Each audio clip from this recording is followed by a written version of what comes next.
ஆற்றாது அவர் அழுத கண்ணீர் அவையவர்க்கு கூற்றமாய் வீழ்த்துவிடும். பொருள் பார்ப்போம். ஆற்று தாங்கு அல்லது பொறு. ஆற்றாது பொறுக்க முடியாமல் அல்லது தாங்கிக் கொள்ள முடியாமல். அவர் அழுத கண்ணீர் அந்த எளியவர்கள் அழுத கண்ணீர். அவை என்பது இங்கு கண்ணீரை குறிக்கிறது. அவர்க்கு அந்த வலியவர்களுக்கு. கூற்றம்னா யமன். வீழ்த்து விடும்னா அழித்து விடும்.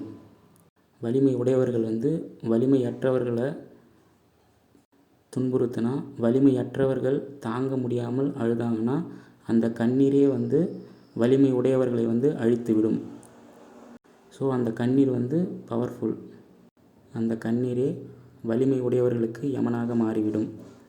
ஸோ இதோட பொருள் எளியவன் கண்ணீர் வலியவனை அழிக்கும். ஆற்றாது அவர் அழுத கண்ணீர் அவையவர்க்கு கூற்றமாய் வீழ்த்துவிடும் என்ற பழமொழியின் பொருள் எளியவன் கண்ணீர் வலியவனை அழிக்கும். தேங்க்யூ.